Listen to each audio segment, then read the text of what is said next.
Welcome to the Stand on Your Investment podcast, presented by UC Hunting Properties and Expedition Land Management, where professionals from around the country will dive deep into land management strategies, investing in recreational real estate, and all things hunting.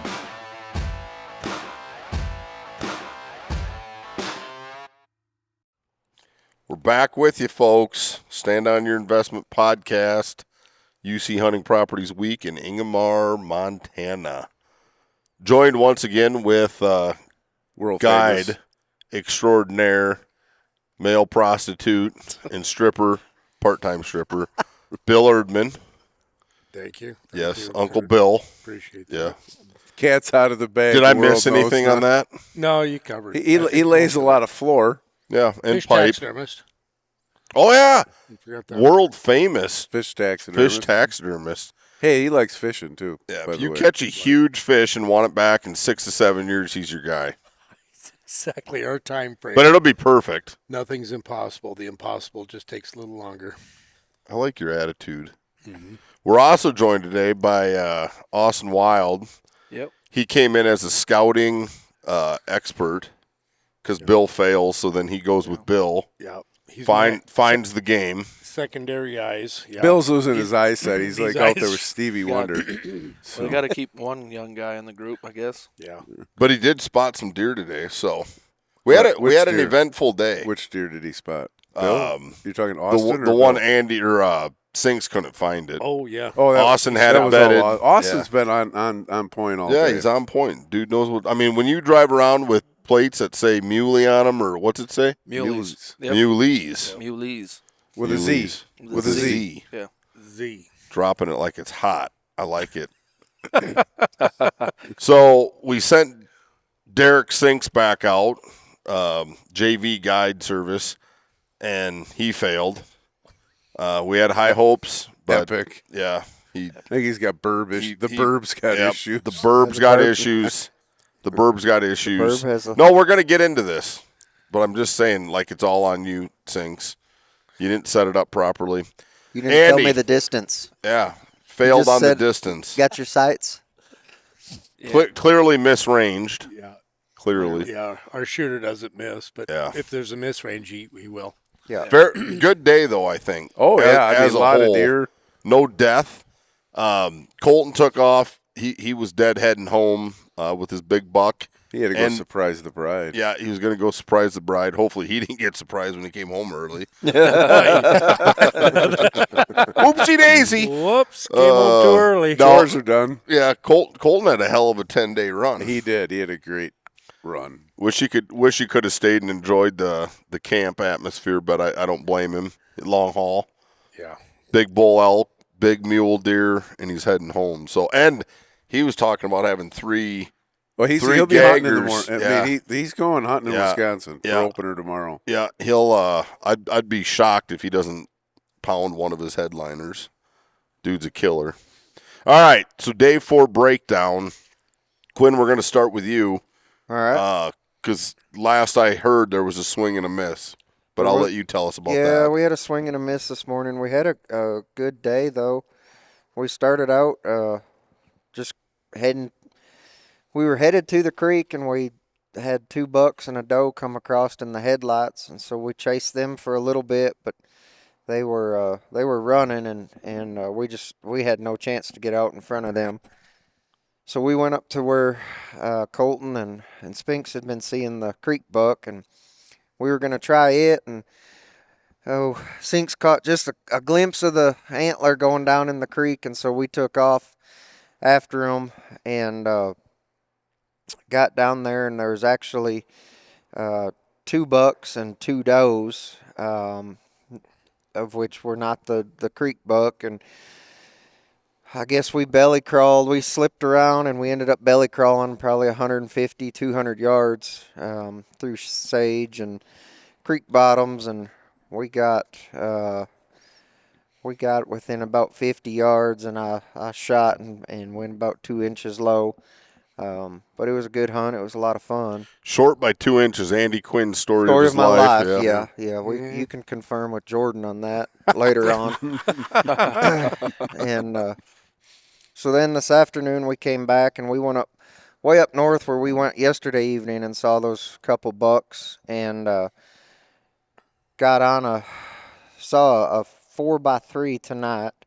The cows had moved out, so that was good. The wind wasn't in our favor. There was actually no wind, but we went way up around again, and we ended up belly crawling probably another 100 yards through sage again, and we got within 98 yards, but it was just so dry and awfully quiet too. yeah, we had Yeah, no wind, yeah. no movement. I mean, Turtle could hear us crunching grass and sage, and obviously that mule deer heard it, and he took off running on us. Had so, enough. Yep. Yeah. But still fun. There's a lot of Yeah, I mean, excitement on a today. positive note, you got one quasi pinned down for the morning. Yep. Yeah, we're gonna head back in the morning and try to get back in there on the creek buck. So Right on. maybe we'll get it done in the morning. You got a guide for the morning? I've got a guide. I don't know. We might have to take my truck, but The burb's finally burbing out. it is. Yeah, it's idling right now at about 45 miles an hour. So That's solid. yeah, Well, I mean, he drives 100, so he I does. mean, We've slowed down a little bit. He's happy he doesn't have to touch the gas pedal, and we're happy too. It's a little safer. Well, he Yeah. couldn't figure out the cruise control, so now he's got it by default. yeah, he's got a block on the pedal. Yeah. Oh, good. All right, Trav, break your day down. Well, this morning, Bill and Austin and I went down into the buck pasture and went on one hell of a long walkabout up and down the creek banks, and but we did see a shit ton of animals. I mean, from 11 whitetails, 685,000 antelope. And we weren't hunting antelope, but it could have been one heck of an antelope hunt. Tell you what, I'm never coming back without an antelope tag. Oh, I know. No. Absolutely. I could have laced a couple of giants this Seen a week. few muleys, nothing there. Then this afternoon, we went to a spot I haven't been at since last year, and we went up and down the canyons, around the rims, and bedded. I found two of them bedded. Austin spotted them when we were getting ready to move locations. Spotter extraordinaire. He's hammering everything today. Yep. I got my That's seeing why we eye bring dog, him along. Bill. Yep.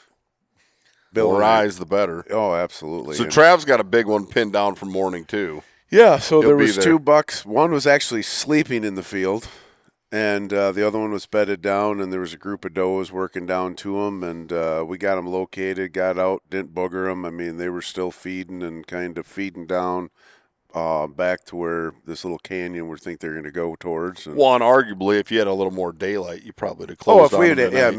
mean, it was 7:15, 7:20 when we spotted them.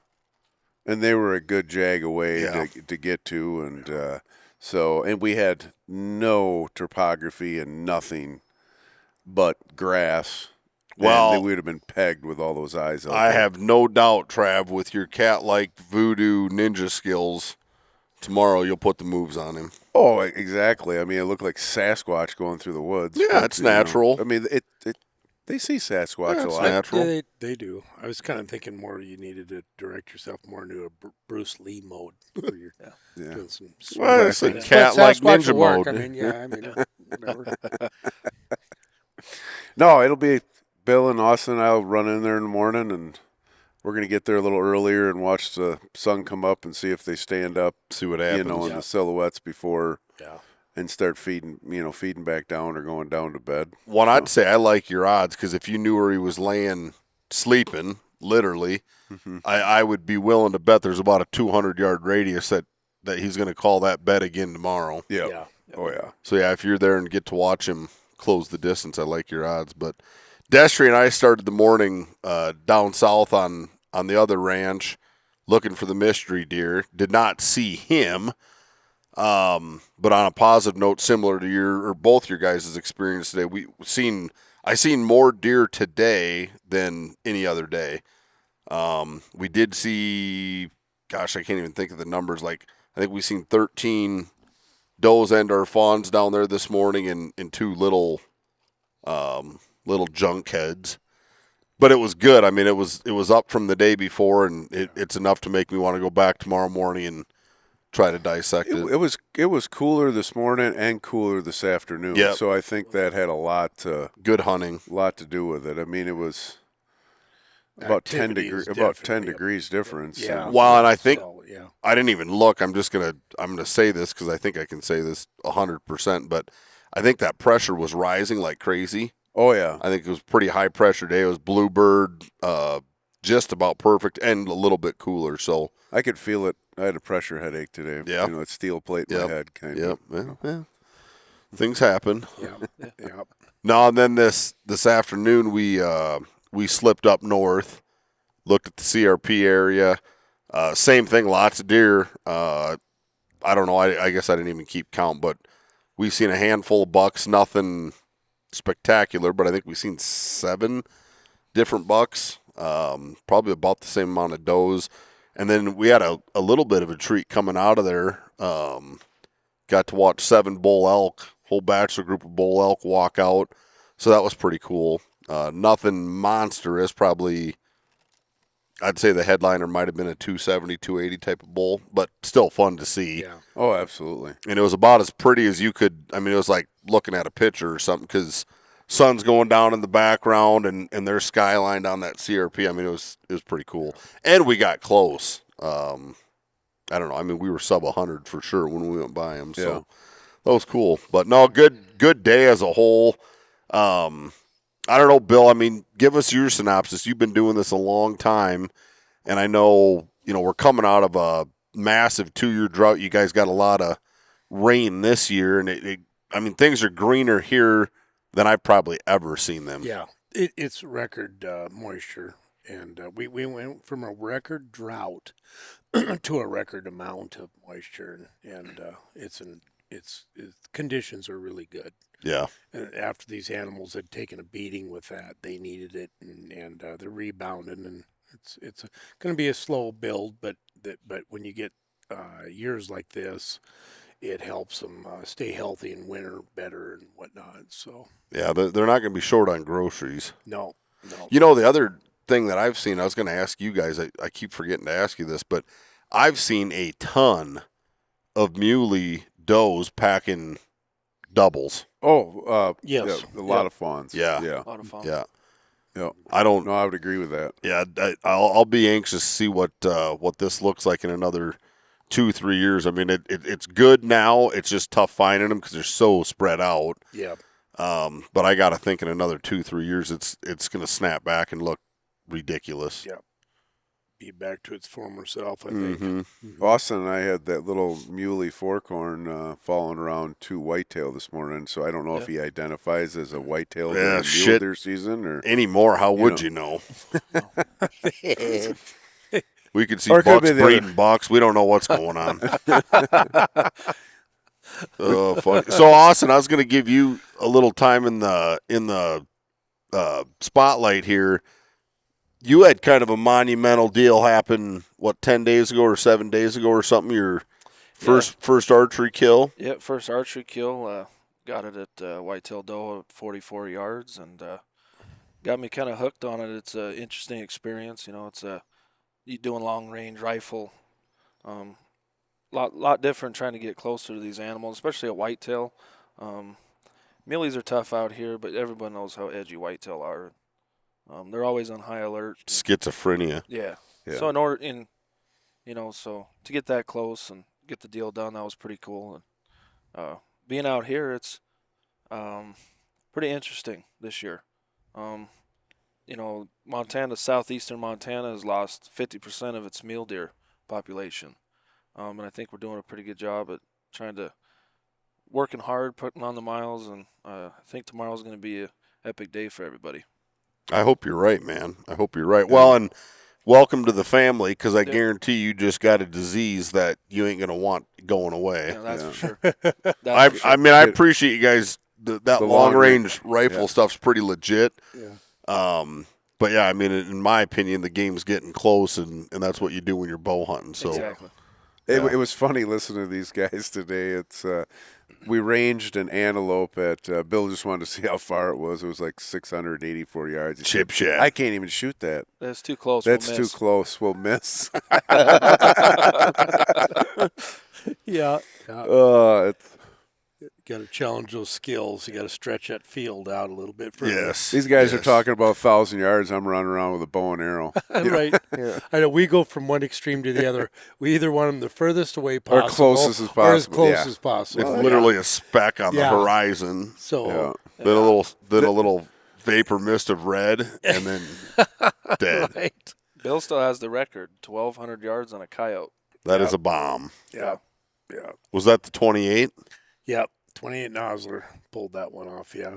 I guess I'm not surprised. Yeah. I think I can throw this out there too, Erdman. If there's any single ladies in the entire country looking for long range shooting advice, we do classes. yeah, Yep. Education. individual counseling sessions, the whole thing. Absolutely. Yeah. Absolutely. So yeah, look him up, Bill Erdman. Just saying. Yeah. Yeah. Contact me on Facebook. Pre-screening. Yeah. Pre-screening. Yeah. Yeah. You bet. All right. Well, we'll wrap this one up tonight. Day 4 is officially a wrap. Colton Bettis is probably always got to be close to home. Left at 4.